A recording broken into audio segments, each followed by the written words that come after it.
Olá, bom dia, boa tarde ou boa noite, dependendo do horário que você esteja assistindo esse nosso podcast. Estamos começando aqui mais um programa do Capital e Trabalho, um podcast patrocinado por Tavares Vasconcelos, nosso escritório. Meu nome é João Paulo Tavares, sou presidente da Comissão de Direito do Trabalho aqui da UAB de São Caetano, e esse podcast procura discutir grandes temas do mundo do trabalho. Claro, com o viés do direito sempre em primeiro lugar, afinal é um podcast feito por advogados, mas para todo mundo que se interessa também para o mundo do trabalho, pelas novidades que acontecem no mundo do trabalho. E hoje nós temos uma convidada muito especial que nos deu a honra de estar aqui nesse podcast para a gente debater os grandes temas, as atualidades do direito do trabalho, algumas questões importantes que nós vamos abordar. Eu vou apresentar a nossa convidada daqui a pouco, mas antes vou passar a palavra para minha sócia, a doutora Sâmia. Tudo bem, Sâmia? Tudo bem, João. Boa tarde, bom dia, boa tarde, boa noite a todos. É um prazer estar aqui mais um dia, nessa mais uma gravação que a gente está fazendo. E vou passar a palavra para o João fazer a apresentação. Então tá bom, eu vou ler o currículo da doutora Ivani para que eu não perca nenhum detalhe. É um currículo simplificado, porque o trabalho da doutora Ivani é muito extenso, é muito conhecida no mundo do trabalho.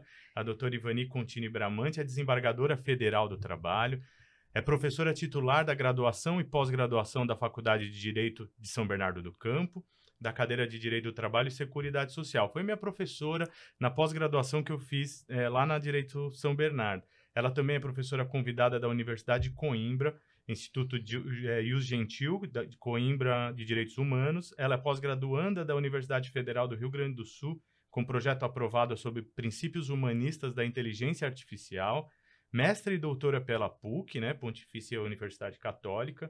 Aperfeiçoamento na Universidade Castilla-La Mancha, de Toledo, na Espanha, em Direitos Humanos e Governança, com certificado apostilado em Haia. É especialista pela OIT Turim, Itália, em Relações Coletivas Comparadas. Defesa da tese intitulada Entraves à Plena Liberdade Sindical no Brasil, depositada na Biblioteca do Centro de Estudos e Documentação da OIT. Membro da ABDSS, Academia Brasileira de Direito da Seguridade Social, e membro da Cielo, Comunidade para Estudos e Investigação Laboral e Ocupacional. Membro também do Núcleo de Pesquisa da USP, Trabalho Além do Trabalho. Doutora Ivani Contini Bramante, é uma honra, um prazer ter a senhora aqui conosco. Eu queria te dar um bom dia e agradecer mais uma vez sua presença. Bom, antes de mais nada, meus agradecimentos pelo convite formulado pelo João Paulo e pela doutora Sâmia, e meus cumprimentos à nossa plateia aí, o pessoal da área do direito, que assiste o podcast do João Paulo. Muito obrigado. A sua presença aqui ajuda muito a gente também a difundir as ideias do direito, que eu acho que é muito importante a gente conversar um pouco com os diversos atores sobre o mundo do trabalho, especialmente num momento que a gente vive de profundas mudanças e de transições, e de crises e uma série de situações que o direito do trabalho está aí em discussão na sociedade. Mesmo que as pessoas não saibam que estão falando de direito do trabalho, mas elas estão. A gente está vivendo o que chamam aí de uma nova revolução, como se fosse uma nova revolução industrial, com a tecnologia aplicada. Mas eu quero começar a nossa conversa com um assunto que é ligado ao mês das mulheres. Esse podcast vai entrar no ar ainda nesse mês, vai entrar no dia 27, nós estamos gravando uma semana antes, mas eu queria falar um pouco sobre um tema que a doutora Ivani tem um livro também, chegou a participar de um livro, que é o julgamento sobre a perspectiva de gênero. Sim. Que veio através, existe um protocolo, mas tem também, o CNJ fez qual que é o termo? Tem uma resolução do CNJ, implementando o julgamento sobre a perspectiva de gênero. Eu queria que a doutora explicasse, para quem não conhece, o que é o julgamento sobre a perspectiva de gênero e como que está a implementação disso aqui no Brasil. Pois bem, o protocolo de julgamento da perspectiva de gênero está ligado justamente à questão do direito das mulheres, os direitos das mulheres, a questão da igualdade.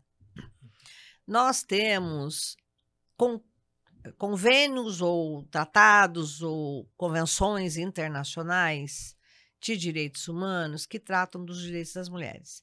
Então, nós temos convenções sobre discriminação, nós temos igualdade salarial, vários tipos, tanto da Organização Internacional do Trabalho, existem várias convenções internacionais da OIT, né? E existe também da Corte Interamericana, a Convenção Americana de Direitos Humanos, e nós estamos também ligados à Corte Interamericana.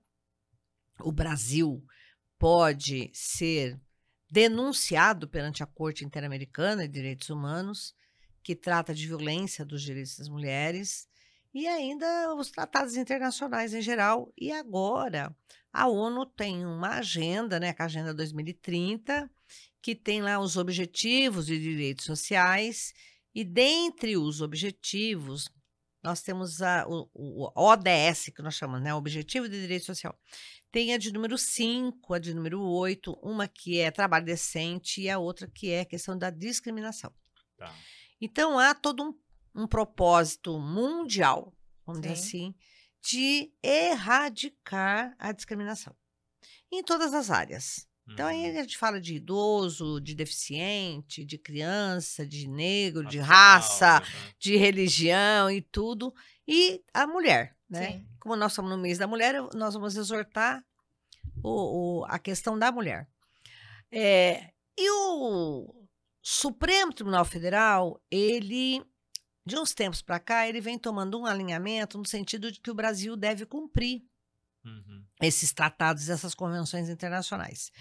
Então, o CNJ editou uma resolução que os juízes, quando forem atuar e julgar, eles devem aplicar as convenções internacionais, aplicar os tratados internacionais àqueles que o Brasil é signatário, que o Brasil faz parte, né?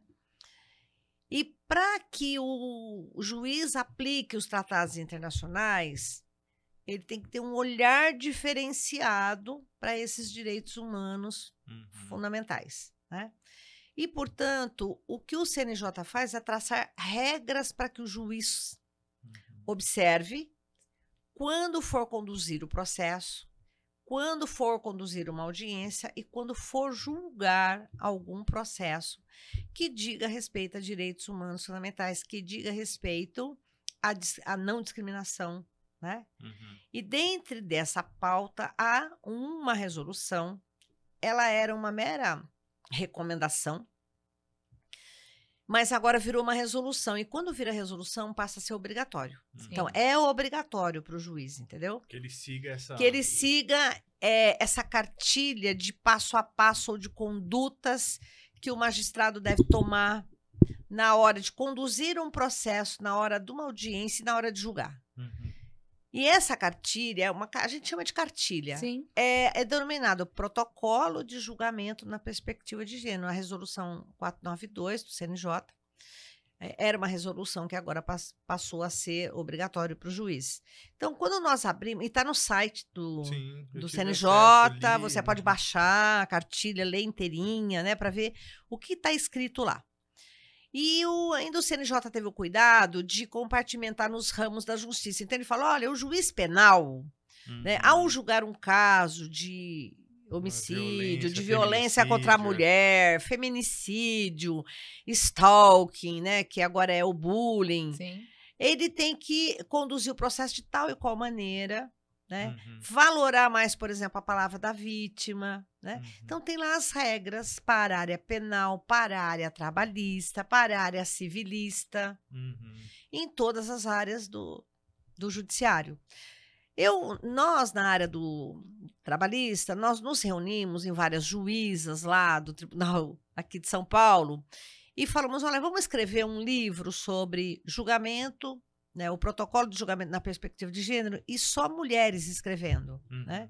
Então tem realmente esse livro, inclusive a ministra Adelaide participou, né, a ministra Morgana do TST, nós temos essa obra aí. Paralelamente, tem um outro livro que vai ser publicado, só escrito por mulheres também, que é sobre a violência, assédio sexual, assédio moral e discriminação, que é a aplicação da Convenção 190 da OIT. Então, se o Supremo diz que o juiz tem que aplicar as convenções internacionais E para aplicar as convenções internacionais, é necessário ter posturas diferenciadas, né? Para fins de conduzir esse processo, então o CNJ traçou essas condutas diferenciadas. Então, hoje, o CNJ ainda determina que os juízes sejam capacitados ou recapacitados, ou que eles façam curso, né, de atualização da legislação, e todos os juízes são obrigados, pelo critério de eficiência, a fazer cursos de uma quantidade de horas de cursos por ano.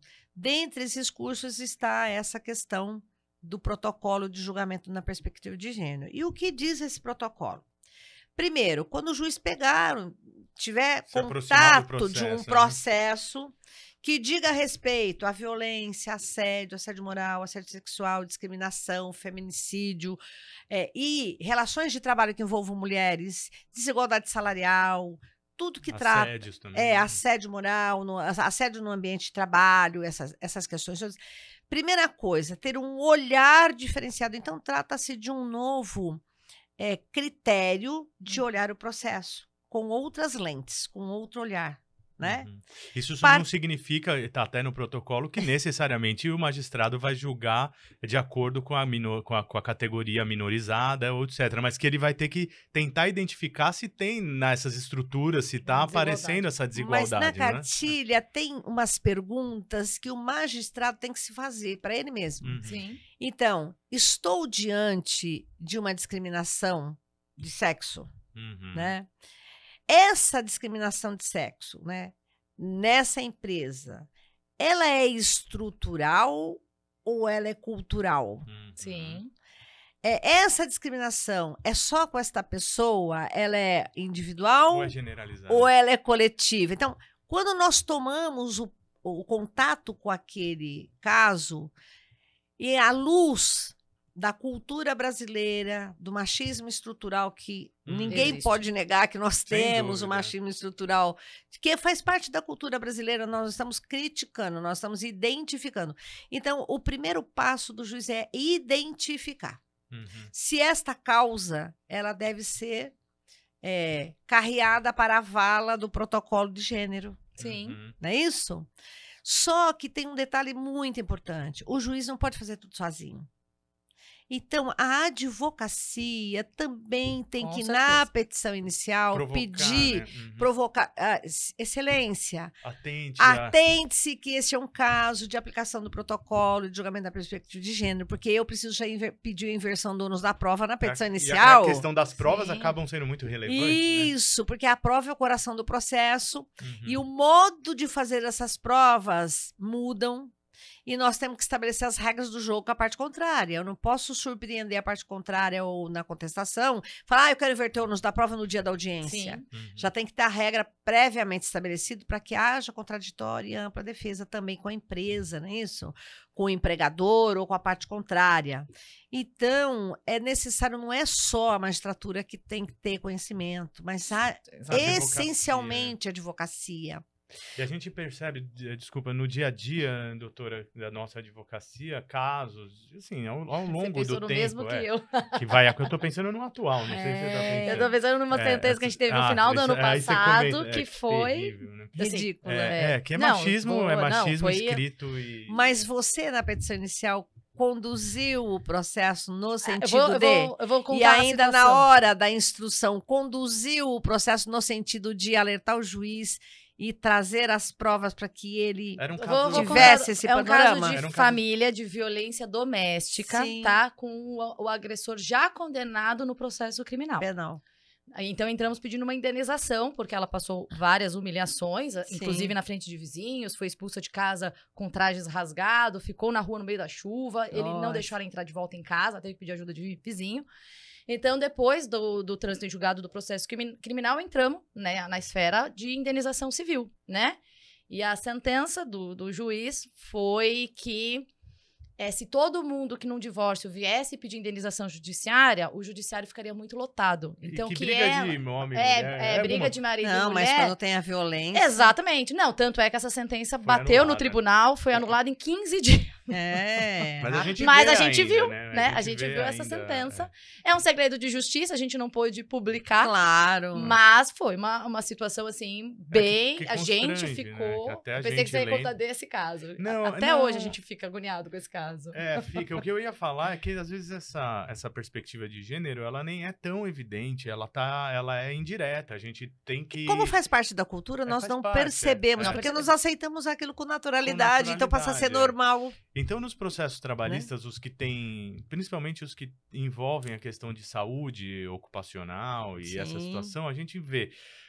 Muitas vezes, tem um caso, nem vou mencionar para a gente não falar do caso concreto, mas é uma situação que acontece muito. A mulher, quando começa a subir, tem algumas posições, já nem ainda de liderança total, uma ascendência, começa a sofrer alguns assédios morais ali na situação, até com relação a salário, não ganha tanto quanto um par, não é promovida formalmente. Isso acontece e às vezes adoece. E quando adoece, até por conta de pressão, começa a ter alguns sintomas de algumas doenças que são mentais e não são tão físicas, visíveis como uma a doença equipe no não ombro, segue tanto o que ela fala, meio que fala, e ela que até consegue, chata. aí as pessoas até conseguem afastamentos, até conseguem eventualmente que o psicólogo, mas quando bate nos peritos do judiciário é muito difícil, em primeiro grau principalmente, caracterizar uma doença da área mental. E não tô falando que só a mulher sofre isso, não, mas é que a mulher, às vezes, por estar exposta a uma coisa que leva a isso, a uma violência, a uma estrutura que leva a isso, ela talvez é uma vítima um pouco mais frequente. E isso também tem que ser observado, porque às vezes essa estrutura ela não tá tão clara. Fala, mas é uma mulher que estava num cargo, ela não foi, ela adoeceu. Vamos enxergar perito também e provocar desde primeiro grau, né? Exatamente. Uhum. Esse protocolo, inclusive, da perspectiva de gênero, ele traz direcionamentos assim, que o juiz pode e deve conduzir o processo de modo a inverter o ônus da prova. Excelente. Porque, no caso de assédio, por exemplo, às vezes a pessoa está em portas fechadas, só o ofensor e a ofendida. Não tem como fazer essa prova. Uhum. Então, inverte-se. A questão da inversão do uso da prova é muito importante no julgamento da perspectiva de gênero. Agora, o juiz não pode inverter o ônus da prova se antes não der às partes o conhecimento de que haverá inversão do ônus da prova, para que as partes todas, né, tanto autor e réu, se preparem para esse tipo de audiência.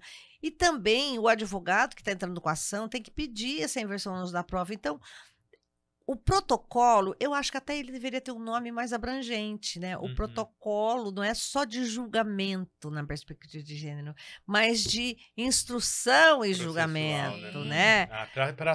Para que os advogados entendam como um Para protocolo que os advogados também, entendam, né? que essa missão é mais da advocacia do que propriamente do juiz. Isso é verdade. Porque a qualidade do processo é proporcionalmente vinculado à qualidade da petição inicial e da contestação e do modo como as partes trazem as provas aos autos. Não é isso? Exatamente. Se o advogado tem uma boa performance, a sentença vai ser maravilhosa. Mas, de acordo com a colaboração das partes no processo, o processo é sofrível, né? Então, é isso. Aqui, e a doutora já consegue verificar, pelo menos sentir uma mudança de ares por conta desse protocolo? Não, sim, porque a escola da magistratura está dando aulas, né, para os juízes. E esse livro que nós fizemos com as juízas aqui de São Paulo, cada um deles comenta uma sentença ou um acordo que já julgou com base na perspectiva de gênero. E o CNJ está fazendo um banco de julgamentos, que inclusive eu mandei várias decisões minhas, né, dos meus acórdãos para o CNJ nesse banco, que vai ter um banco que você vai, lá no CNJ, você vai pegar a sentença que vocês já utilizaram a técnica, né? Uma técnica muito interessante, que depende da advocacia também pedir, conduzir a audiência nesse sentido e pedir para o juiz, é que na violência, no assédio, na discriminação, a vítima pode pedir para ser arguida em data distinta da do ofensor, para que não haja revitimização, não haja confronto e que, de preferência, nem se cruzem nos corredores do fórum no mesmo dia. Isso é importante. Por quê?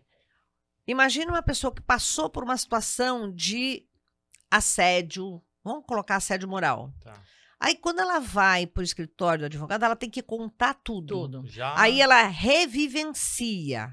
E aquilo vai soldando, né, uma marca na alma daquela pessoa. Quando ela vai para o judiciário, ela tem que contar tudo de novo. Porque o juiz vai indagar tudo de novo como aconteceu. Outra coisa, quando o juiz indaga como aconteceu o assédio sexual, ela não tem liberdade de expressão na frente da vítima. Ela fica constrangida. Naquele ambiente. E ainda são coisas íntimas que as pessoas não revelam, têm medo de revelar, se sentem constrangidas, se sentem diminuídas. Então, muitas audiências, a pessoa só chora. Ela não consegue nem abrir a boca. Inclusive, eu vi no protocolo que tem uma das orientações para o magistrado, é para levar em consideração eventuais incoerências nesse depoimento, né? Porque não vai, ele tá traumatizado, a pessoa tá traumatizada. E aconteceu, veio uma cliente nossa que sofreu um estupro no ambiente de trabalho. E na reunião ela chorava, ela falava, eu não sei se eu tenho coragem de falar lá pra frente, entendeu? Eu não sei se eu quero contar essa parte. Porque eles querem apagar da memória. Exatamente. Então, assim, eu só faria isso se, sei lá, sabe, vai acontecer alguma coisa. Ela entrou com o boletim, enfim, tem o criminal, tudo, mas assim, ela falou, eu não quero. E aí a gente tem que, assim, ela já tá sofrendo, ela já tá com dificuldade. O que a pessoa quer mais da vida é apagar aquilo da vida, da memória. E até a gente, pra narrar a situação, é difícil, porque a gente manda pra uma aprovação dela, pra ver se os fatos, ela vai ler aquilo, né? Então já pra ver se tá coerente com a realidade. Depois vem a defesa, que também às vezes é deturpada. Que de humilhar mesmo, né? Sim. Então coloca a pessoa, então, aí, mulher é isso posição, que eu ia falar. Ela também tem que ler e ainda tem a audiência que ela tem que estar na frente. Então, a pessoa vem e relata. Aí vem a petição inicial e traz um monte de impropérios jogando a culpa em cima da vítima.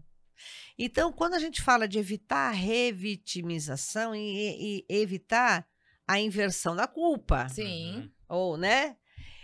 E uma das missões do judiciário e do juiz é coartar ou quebrar as perguntas direcionadas à revitimização. Então, a parte pergunta, que roupa ela estava usando no dia do assédio sexual? Aí o juiz... Não é pertinente. Essa pergunta não é pertinente. Isso é uma pergunta de revitimização ou uma pergunta de tentar jogar a culpa em cima da vítima.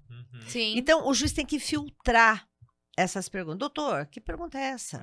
Então, e tem casos que às vezes o próprio juiz faz a pergunta por si só, ele tira dessa cartola, né? Estava com saia curta no dia, estava com batom, estava bêbada, como a gente sempre fala, ela estava embriagada. Exatamente. Eu vi até essa questão do Robinho ali, não sei se você viu que eles postaram um vídeo, mas a menina estava embriagada. Que né? Isso, né? Fique longe de menina embriagada, porque... Exatamente. Né? É você que tem que se cuidar. Esse caso do Robinho ficou evidente porque a UOL divulgou uma série de áudios ali. Foi. Chocante. Nós estamos gravando hoje, ele foi preso ontem, né? Então, eu nem sei de onde se esses áudios são fake news, eu também não sei, né? Aparentemente não. Aparentemente está no processo mesmo. Está no processo? O que aconteceu, pelo que eu entendi, é o seguinte, colocaram captações no carro, na casa dele, sem ele saber. Então, essas conversas que ele teve foi naturalmente com os amigos e foi autorização judiciária. Como não teria como provar, o que eles fizeram? Eles colocaram... Aí é que tá. Na violência, assédio, discriminação, que envolve mulher, e ainda no ambiente de trabalho, às vezes elas não têm como provar. Isso. Se não tiver uma... Porque é o ambiente muito pessoal, né? Entre a vítima e o ofensor só. Não tem. Então parece que o celular dele estava rastreado já, o carro parece que tinha, então, e aí pegaram essas conversas. Às vezes nós temos que fugir da regra e provar por presunções outras condutas parecidas. Então, eu posso não provar que o indivíduo assediou, mas se ele teve essa conduta com mais 2, 3, 4, 5 pessoas que vêm e relatam, então você tem um perfil psicológico e de conduta do ofensor, entendeu? Sim, sim. Se ele é um cervejeiro, se já tem outras. Então, às vezes, a prova tem que ser indireta. Você não consegue a prova direta. Temos que ser muito criativo também no pedido de tipo de prova que quer, exatamente, que se requer, né? Para que a gente consiga cercar, né, de alguma forma. E eu não gosto de fulanizar a discussão e tudo, mas é impossível não mencionar também a situação, porque é público notório, e tá lá do Daniel Alves, que acabou de ter uma decisão ali na corte espanhola, de que ele vai, mediante pagamento de uma fiança de 1 milhão de euros, se eu não me engano, ele vai estar colocado em liberdade. Isso aí não tem a ver com a nossa área de direito do trabalho, mas tem a ver com a questão do gênero, né? Porque acaba, se talvez tivesse um julgamento sob a perspectiva de gênero, entenderia que está precificando o estupro, né? Porque você está pagando vale... O rico, então, pode, né? Mais ou menos isso. Se o rico tem dinheiro para pagar. Talvez se na Espanha tivesse observando isso, esse julgamento tivesse outro... É que, na verdade, às vezes também, que é estrutural, as pessoas, elas pensam só no crime mais amplo, sabe? Num ambiente laboral, não é legal, por exemplo, o funcionário que a moça aparece com uma calça mais justa, fala, olha como veio com essa roupa. Hoje veio maquiada, né, doutora? Elogios demais. Então, assim, essas coisas têm que começar a parar, né? Então, assim, isso é da estrutura mesmo. E colocar apelidos jocosos, Fica né? esses apelidos, brincadeiras de mau gosto. Manda mensagem, nossa, como você tá linda hoje. Então, assim, não cabe mais essas coisas, né? Realmente não, então, tem mas que parar. Como é estrutural e é cultural, trata-se de uma mudança realmente de cultura. De cultura. E nós percebemos que o Brasil é um país muito afetivo, muito liberal. Nós temos mania aqui de abraçar, dar 3 beijinhos, né? Na Europa não é assim, né? Então, nós levamos isso com naturalidade. Mas tem muitas pessoas que não levam isso com naturalidade, já descamba para um outro viés. A questão é se a gente deve levar com naturalidade, porque não é só a piada, né? Não, mas por trás da piada tem muita coisa. É assim, eu acho que existem graus, né? Senão não vai ficar uma sociedade muito chata, né? Então, mas tem certas medidas, né? Você sabe quando uma pessoa respeita ou quando ela tá diminuindo. Ela tá diminuindo, ou quando ela conversa com a pessoa no sentido de diminuir, ou quando ela não tem apreço, né? Ela é irônica. Então, é isso que nós temos que nos policiar. Separar o que eu acho é que... Nós temos que ter respeito, é só isso. A responsabilidade, eu acho que tem que ser judiciário, da advocacia e dos empregadores, de também treinar essa equipe. Mas então, a aprender a lidar com uma mulher na chefia, com uma mulher, sei lá... Por isso que agora tem a lei da CIPA, que é... Comissão Interna de Prevenção de Acidente e Assédio. Exatamente. Por isso que agora as empresas têm que ter compliance, tem que ter canal de denúncia. Tem que ter a cartilhinha canalizar esses canais de denúncia e debelar a situação no ambiente de trabalho. Por isso que agora veio a lei da equiparação salarial com as mulheres. É a implementação de novas culturas. E o judiciário pegou essa missão porque ele se comprometeu a realizar os direitos humanos fundamentais no nosso território, até em parceria, né, em convênios que foi feito com a ONU, com o compromisso com a Agenda 2030, com a Corte Interamericana, né, nós tivemos visitas aqui do juiz da Corte Interamericana e tudo mais. Então, o judiciário está neste propósito, né, de realizar. E o juiz tem que agora ter essa questão diferenciada numa audiência, né? Audiências separadas, dar maior credibilidade à palavra da vítima, novos tipos de prova, né? Mas não prova no sentido de revitimizar, como se a trabalhadora fosse a culpada, né? E a vítima uma inocente, inverter entendeu? Mesmo o ônus é fundamental, até por conta toda essa estruturação de compliance dentro das empresas, leva elas a terem investimentos em tecnologia, canais de denúncia e tudo, que esse tipo de coisa, a empresa tem muito mais capacidade de produzir a prova, né? E se não produziu, e por que não colocou no processo? Então, como é que foi o debate sobre a situação interna? Vocês discutiram isso ou não? A empresa pode, e a gente tem que cobrar disso. Não colocou no processo... A indenização de dano moral vai ser menor, tá? Então, se uma empresa é acionada porque um empregado assediou uma mulher, vamos dizer assim... Se a empresa vem e prova que ela tem canal de denúncia, que ela tem compliance, que ela apure imediatamente e que ela pune essas pessoas, se ela for condenada por dano moral, como ela é diligente, então um caso ou outro escapa, o dano moral vai ser menor do que aquela empresa que não fez nada. Que não fez nada, que aquele indivíduo já assediou outras pessoas e a empresa não tomou nenhuma providência. É verdade. Né? Então, o próprio artigo 223 da CLT que trata dano moral diz que o juiz levará em consideração ao fixar o dano moral, né? O perdão, o pronto atendimento, a debelação da situação. Então, Condutas empresariais auxiliam na hora de fixar o valor do dano. Sim. É muito importante o empresário... Dar assistência psicológica. Exatamente. Mas é até bom para eles fazerem isso, porque realmente vai ajudar a vítima, né? Claro. As pessoas acham que a vítima está querendo dinheiro. Ela não está querendo dinheiro, ela nunca queria ter passado por aquilo. Não. Então, a empresa... Existem vítimas que recebem a ação, a indenização, e elas fazem doação. Elas falam, não é disso que se trata. Então, o que elas precisam é dessa ajuda psicológica, do agressor ser punido. É exatamente isso. E é importante o empresário ter consciência isso serve para qualquer nível de empresário. Não estamos falando só dos qualquer gigantes. empregador. Até para o empregador doméstico. Até para o empregador doméstico. Inclusive nas situações de dia a dia hoje que a gente enfrenta, como, por exemplo, grupos de WhatsApp. A gente vê empresas que abrem grupos que tá funcionárias e tudo.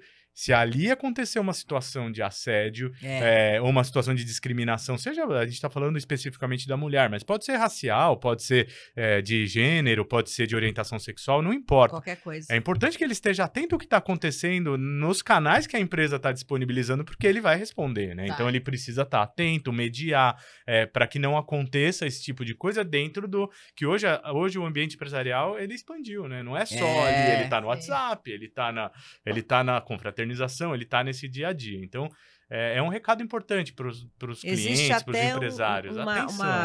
Uma mistura entre local de trabalho, local de lazer e local de moradia. Sim. Com essa questão do teletrabalho. teletrabalho, né? E agora nós temos outra questão, que é o assédio, a discriminação e a violência virtual, né? Por algoritmo, a violência feita através das parafernálias da telemática, né? Sim. E-mail, às vezes WhatsApp, até no processo seletivo, Pois barra-se mulheres, exatamente. Né? A gente fez um podcast sobre esse você tema. falou né? Exatamente, porque ele já está bloqueando antes da entrevista. Que é a discriminação por algoritmo. Isso, está acontecendo antes da entrevista. Eu vi uma reportagem também que já teve um assédio sexual no metaverso. Nossa. Até no metaverso. Complicado, né, gente? Porque, na verdade, só muda o canal. A disposição de assediar e a estrutura machista, ou o que seja, tá aqui, né? Então, se a gente vai pro metaverso, vai pro WhatsApp ou vai para qualquer outro canal... E daquelas conversas que você viu lá do áudio do Robinho, eles conversam naturalmente. É quase como uma cultura. Conversa, uma cultura mesmo. Para eles não tem nada de errado ali. Exatamente. Né? E o que as vítimas têm que saber é que pode gravar, né? As gravações são consideradas. Então, se a tem maior oportunidade... parte das ações trabalhistas que passam lá pelo tribunal, que nós verificamos, como a prova é muito difícil, a maior parte das provas são gravações em celular. Sim, exatamente. Ou gravação só de conversa, ou gravação de vídeo. Exatamente. Não, as pessoas acham que às vezes as gravações não vão ser aceitas, porque foi feito. Não é aceito. Né? Né? Agora mudou. Agora é aceito sim, porque é uma forma de provar, né? Não tem jeito. É uma defesa. Só para explicar para o público, o que a Constituição veda é a interceptação da comunicação. Sim. Se o João Paulo está conversando com a Sâmia e eu intercepto essa conversa e uso, aí é ilícito. Há uma interceptação. Mas se a Sâmia está conversando com o João Paulo e a Sâmia usa essa gravação, ela é uma das interlocutoras. Então, isso não é ilícito, essa prova é válida. Exatamente. Essa prova é válida. Então, quando a pessoa é uma das interlocutoras, ou ela é uma das pessoas do vídeo, né? Ou ela é uma das personagens do WhatsApp, ela tá ali na conversa, ela pode usar o WhatsApp, pode porque salvar, ela não está interceptando, né? Essa explicação da doutora Ivani é fundamental, e eu reforço o recado para você, se você conhece gente que está sofrendo, ou você mesmo, algum tipo de assédio, hoje, felizmente nós temos à disposição os equipamentos, os celulares, é uma defesa, isso pode ser muito útil lá na frente num processo, né? Se você está sofrendo uma espécie de que você entende que é um assédio, que é uma conduta inapropriada, grava. Pode ser o que vai decidir um processo lá na frente. Exatamente. Porque esse tipo de violência é muito difícil de prova. Não passa recibo, né? O assediador. Muitas ações são improcedentes por falta de prova. porque fica a palavra de um contra a palavra do outro. Por isso que o protocolo determina que o juiz pode dar maior credibilidade à palavra da vítima. Isso não significa que nós vamos sair por aí dizendo que todo mundo está falando a verdade, né? Mas o juiz, na hora de inquirir ali, ele pode... E o juiz tem um princípio da imediatidade, ele verifica a postura da pessoa, se a voz está embargada, se está mentindo, né? Porque quem está mentindo dá sinais corporais disso, né? A gente tem uma leitura corporal da mentira, né? Então, não tem, o juiz percebe. E o juiz, ele anota na ata essas impressões. Às vezes ele fala assim, olha, a testemunha titubeou, a testemunha ficou nervosa. Ou perguntada novamente, respondeu de outra forma. Mudou a resposta. Advertido sobre, né, falar a verdade em juízo, a testemunha reconsiderou. Então, a gente sabe, olha, o juiz fez uma leitura corporal de que a pessoa estava mentindo, e aí ele conduziu a audiência dessa forma. E você aí, que é o advogado que está no dia da audiência, se o juiz não anota na ata, peça para que ele anote. Excelência, pela ordem, dá para anotar na ata que a testemunha está inquieta e que ela está faltando com a verdade, ou que ela está na pior das hipóteses, você está chamando a atenção do juiz. Questões incongruentes, por favor, né? Porque tudo tem que ficar na ata. Agora, se é gravado, porque tem audiências que, né, que são gravadas, então vocês, na hora que fizerem o recurso, descrevam a situação no recurso, digam que está na gravação e, por favor, gente, coloca qual o minuto que a tá gente aí. Para facilitar o porque trabalho, senão eu vou ter que assistir a audiência inteira, porque eu não sei que minuto que está. Então, a gente sempre fala, né, para o advogado, para o aluno, coloque a minutação, né, que nós estamos chamando isso de minutação. O juiz não transcreve mais na ata o depoimento de uma testemunha ou o depoimento das partes. Porque ele fala, tá gravado. Então, na hora de você recorrer, você transcreve, grava e transcreve e diz, olha, essa transcrição é ipsis literis, o que disse a testemunha, minuto de 50 a, sei lá, a 67. E aí, eu, que estou lá no tribunal, vou entrar na gravação, já corro lá no minuto 57 e assisto para conferir.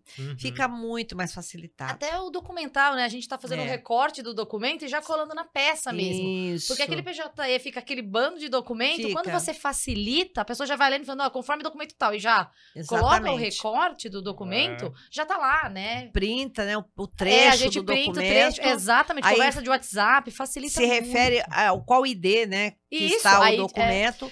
Se o juiz tiver dificuldade com aquele... Porque às vezes também vocês printam e fica ilegível. Às vezes fica uma data, não dá para aparecer muito bem, né? Aí a gente toma cuidado. Aí eu vou lá no documento, dar uma olhada novamente. A gente indica qual o ID também, mas printa, porque eu acho que facilita muito. Exatamente. Outra coisa, se vocês forem juntar documentos ou printar documento da petição inicial ou na contestação, que seja, e é um documento que tem dados sensíveis, peçam para o processo ficar em sigilo. Exatamente. Né? Você não precisa pedir o processo inteiro em sigilo, mas pode pedir só daquele documento. Então, nós colocamos em sigilo certos e nós documentos no processo. Também. A gente consegue selecionar o documento que a gente quer apresentar em sigilo. Quais os documentos que você, advogado, quer que fique em sigilo, você coloca num bloco separado. Isso, né? Exatamente. Mas quando se trata de violência, assédio, discriminação e envolve mulheres e esses assuntos sensíveis, peçam o segredo de justiça inteiro, do processo todo. Para evitar uma exposição. Para evitar uma exposição da pessoa, né? Porque a pessoa já sofreu aquela violência. Já vai ter que contar para o advogado, depois tem que de novo contar para o juiz no dia do depoimento, né? Que pelo menos seja preservada. Aí ela está ali, ela fica escutando as testemunhas contar o relato, o que cada um enxergou daquele fato. E às vezes ela fica magoada com aquilo que a testemunha enxergou, porque cada um grava ou enxerga de um jeito, né? E ela fala, puxa, a pessoa tá me culpando, né? E ela sai dali Já houve casos, né, de pessoas que passaram por testemunhos, chegaram em casa, ficaram pior ainda, ficaram doentes, e nós temos até relatos de suicídio. Não, com certeza, é gravíssimo. Porque você revitimiza a pessoa tanto, chega uma hora que ela não aguenta. Não aguenta mais, a pessoa tem reviver um grau, situação, né, de suportabilidade das coisas, né? Com certeza, não dá. Doutor Ivani, mudar um pouquinho de assunto, aproveitando a sua experiência em duas áreas, aí na área acadêmica, né, de direito, e também como desembargadora. Sobre a situação geral do direito do trabalho, da época em que eu estudei, mudou muita coisa. A gente tem visto aqui uma mudança do direito do trabalho que vem de legislações, que vem de entendimentos do Supremo e que vem da própria sociedade, né? Eu, pelo menos, percebo uma certa crise, entre aspas, do direito do trabalho como dos princípios mais importantes do direito do trabalho. Vemos, por exemplo, relações que antes seriam consideradas de vínculo de emprego, não sendo mais. Não sendo. A questão da pejotização está generalizada e autorizada. A senhora enxerga essa crise? Como que você vê o momento atual do direito do trabalho que nós estamos passando? Então, eu tenho até alguns escritos, né? Tem um escrito que é o futuro do trabalho e o trabalho do futuro, né? Qual vai ser o trabalho do futuro e qual vai ser o futuro, né, do trabalho? O professor Amaury Mascaro Nascimento, que todo mundo conhece, que é um ícone na direito do trabalho, ele falava assim, o que é crise? A crise é assim, o novo já nasceu e o velho ainda não morreu. Então ainda tá o velho quer continuar a persistir. Então, assim, nasceu um novo tipo de sociedade e a CLT quer continuar em sobrevida, né? Então é isso a crise. Nós passamos pela primeira revolução industrial, que foi a máquina a vapor, né? Depois veio a eletricidade, não é isso? Depois veio outras fontes de energia ao lado da eletricidade. Então, nós temos o petróleo, que são as fontes de energia fósseis. E agora descobriu-se uma nova fonte de energia, né? Que é a movimentação de elétrons. Então, eu consigo hoje, através da telemática, fazer uma audiência virtual e a pessoa está lá nos Estados Unidos me vendo aqui em tempo real, falando comigo. Como é que nós explicamos isso? Então, existem várias fontes de energia que vão transformando a sociedade. E a sociedade está completamente transformada. E essa geração nova que está vindo, eles estão vindo com outra cabeça. Essa geração nova nem sabe o que é sindicato, o que é sindicalismo, e o que é um chão de fábrica, né? E o que é uma presencialidade no ambiente de trabalho. Concorda? É outra cultura, né? É outra cultura. E o direito, ele tem que acompanhar a sociedade. É isso que está acontecendo. E existem novas formas de trabalho agora, com novas ferramentas.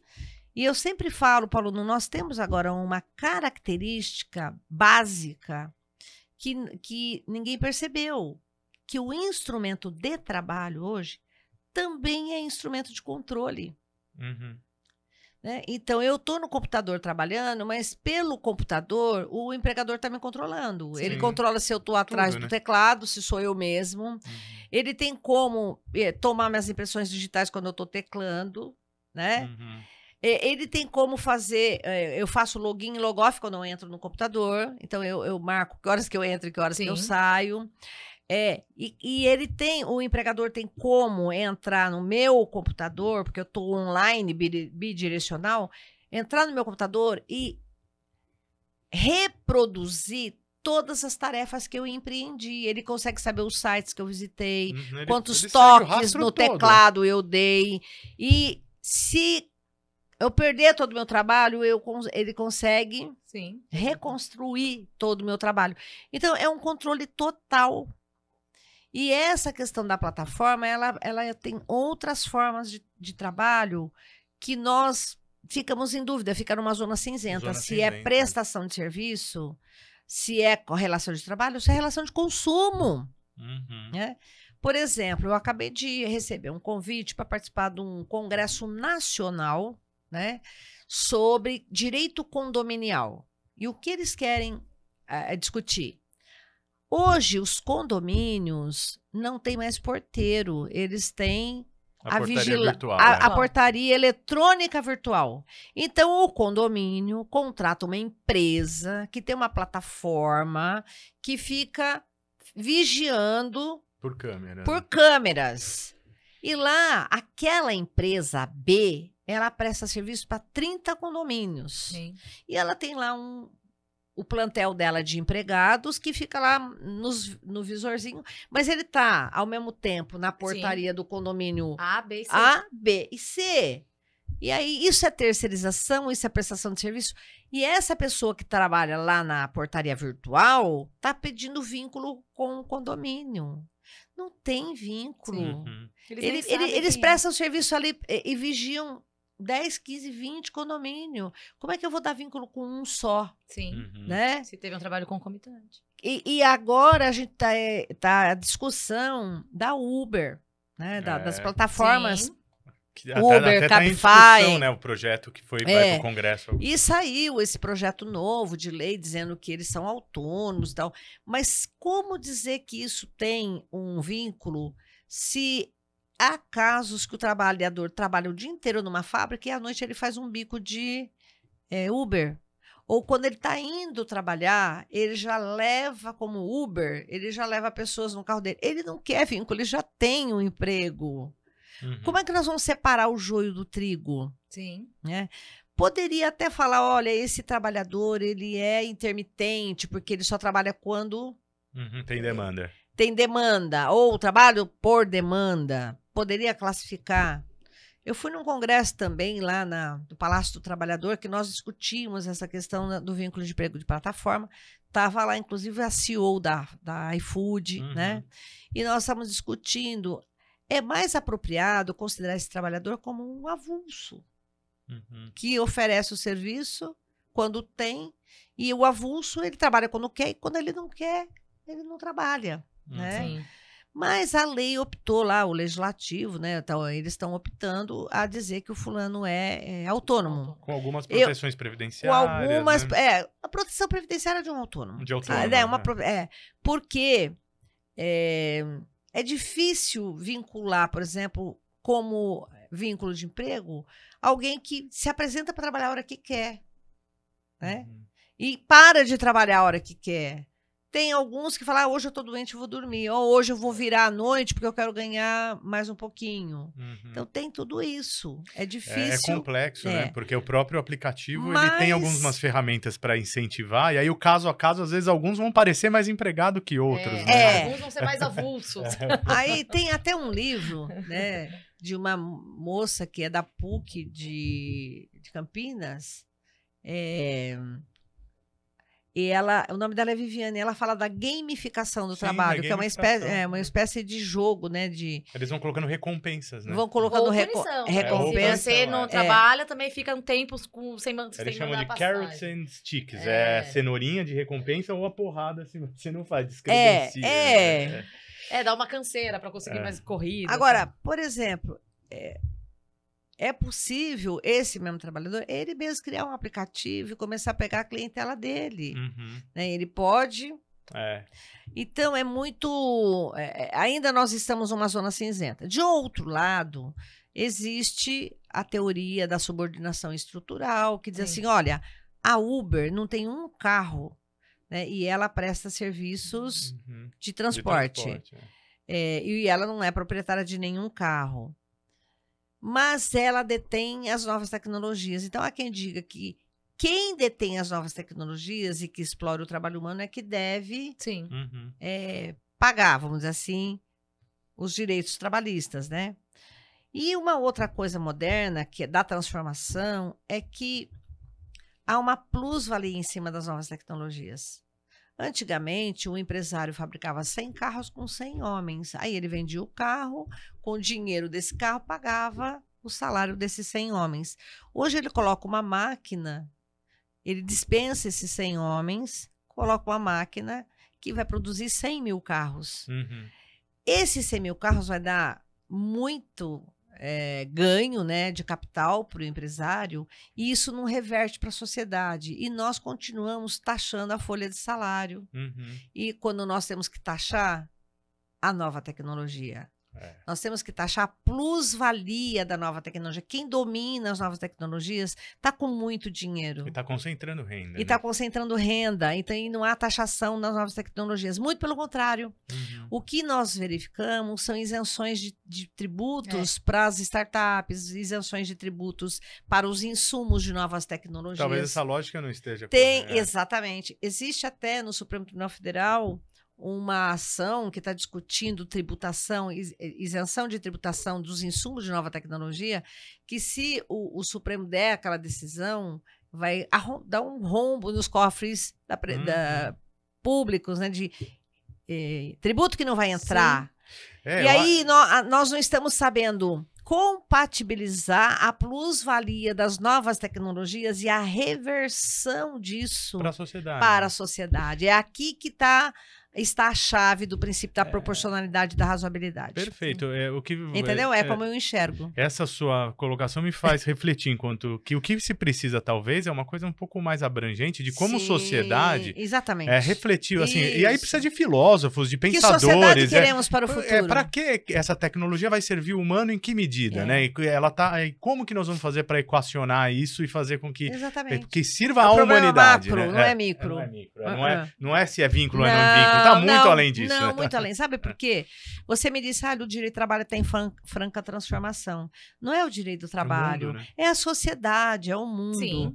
Eu ouso até dizer que daqui a pouco não vai mais ter motorista de Uber, eu vou ter carro inteligente sem motorista. Autônomo, com certeza. Eu não vou ter mais aquele trabalhador pedalando da bicicleta para me entregar o iFood. É um drone que vai me entregar. Então, isso é só uma passagem. Nós estamos em franca transformação e coisas mais transformadoras chegarão com as novas tecnologias. É o começo, né, de uma revolução. Isso é só o começo, né? Então, nós estamos em crise e teremos outras piores. O que nós temos que ver é aplicar as novas tecnologias sempre em benefício da humanidade. E eu estou trabalhando, né, num princípio chamado princípio das novas tecnologias pro homine, e nós temos que enxergar macro. Sim. O que essas novas tecnologias trazem para a sociedade, qual o impacto que isso vai causar no trabalho, na previdência, na saúde, na assistência, no ambiente. Nós temos que olhar como um todo. Por exemplo, sob o ponto de vista ambiental, nós estamos extraindo da terra o nióbio e vários minérios que é próprio para fazer as placas de computadores e tudo mais, não é isso? Então, é disso que nós estamos falando. Até quando a Terra aguenta, né? Isso, até quando a Terra aguenta, até quando que a humanidade aguenta. Aguentando. Olha, essa conversa sobre tecnologia, a gente está terminando, tem alguns minutinhos ainda, mas me leva para um outro extremo que eu gostaria de ouvir também a doutora, que convive com isso, uma situação que eu vim no carro para cá, ouvindo uma notícia de trabalho análogo à escravidão. Então ele tá vivendo com drone de um lado. Paradoxos. E ao mesmo tempo tá vendo aqui, não precisa ir longe. A gente tem uma. Isso eu lembro muito das aulas lá na faculdade. A gente tem a impressão que o trabalho análogo tá lá longe, no interior, só no campo. Aqui, né, São Caetano, São Paulo, se a gente for no centro de São Paulo, seja no Brás, em qualquer... Ainda é um problema difícil de solucionar, né? Como é que tá essa luta? Agora nós estamos falando da neo-escravidão telemática, né? Porque você tem o cyber agora, cyber-escravo. Quantas pessoas não têm o direito à desconexão, não é isso? E de um lado, nós temos aquelas novas tecnologias que eu disse que você tem a plusvalia e que te dá um desemprego estrutural, porque nós não cuidamos da qualificação, requalificação profissional, e ainda está aumentando a população pobre e está aumentando o homem de rua. Eu também nós estamos escrevendo um livro, e numa pesquisa que nós temos sobre o homem de rua, eu participo de um grupo que trata desse assunto. Então, no mundo, a população de rua está crescendo vertiginosamente, que é o rescaldo das novas tecnologias, é o subproduto, entendeu? Todo esse de pessoas que não se incluem, que não se encaixam. Então, nós não temos inclusão digital, né? E se nós não cuidarmos disso, nós vamos ter um mundo altamente tecnológico e um submundo, né? que ainda está na época da caverna, voltando à época da caverna, entendeu? Eu enxergo assim. Quem costuma traduzir muito bem isso são a indústria cinematográfica, né? A gente já vê filmes aí distópicos que mostram essa realidade. Tem vários filmes, né, atualmente. Bons. Eu até indiquei para uns alunos o filme Divergente, Convergente e Insurgente, que trata mais ou menos dessa sociedade altamente tecnológica e as pessoas não se encaixando, né? Convive com a escravidão, né? Exatamente. Tem vários filmes mais novos que tratam desse assunto. É porque tá no ar, né? A gente tá vivendo, o que você tá falando é muito mais abrangente. A gente tá vivendo essa transformação que tá começando. Eu tô fazendo um pós-doutorado agora lá na Universidade Federal do Rio Grande do Sul sobre inteligência artificial, né? E os princípios humanistas da inteligência artificial.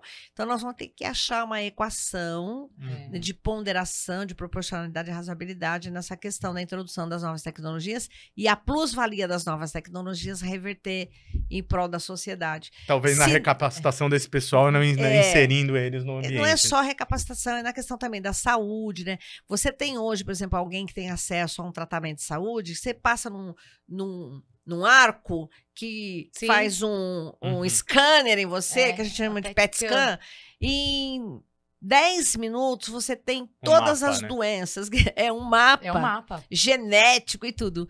E você tem aquele que nem tem acesso ao SUS, né? Sim, exatamente. Então, tem toda essa questão. Essa tecnologia, ela também... Mas a gente tá vendo isso na educação, né? Por exemplo, eu tava meus filhos estudam numa escola totalmente tecnológica. Imagina quem não estuda. Na manipulação genética e na manipulação da célula-tronco, que você pode reproduzir o ser humano estimulando na célula-tronco o gameta e estimulando na outra célula-tronco o ovário, né? A função, e você...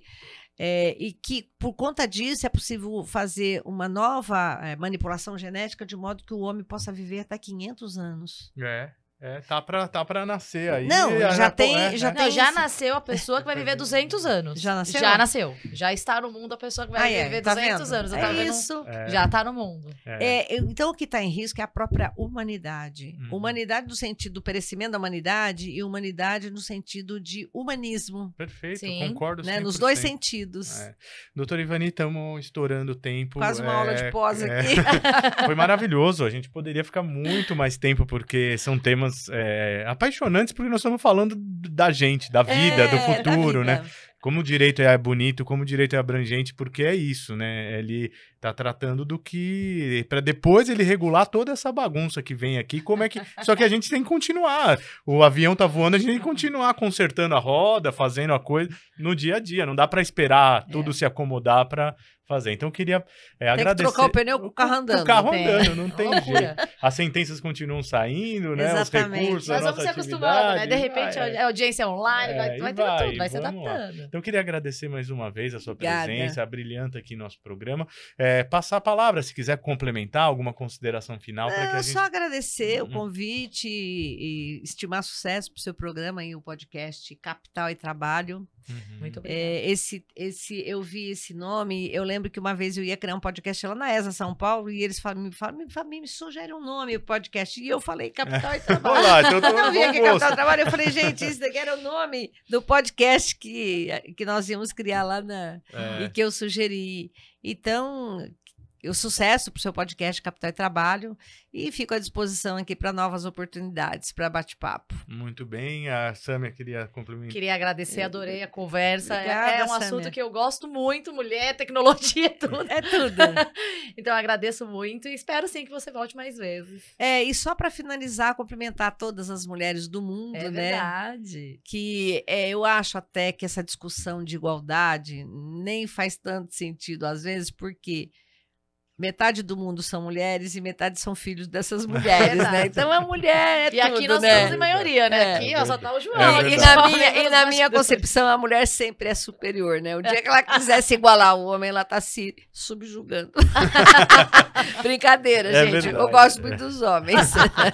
É verdade. Pessoal, eu queria agradecer também todo mundo que assistiu o programa, que se vocês gostarem, por favor, compartilhem, curta, para que chegue no maior número de pessoas possíveis.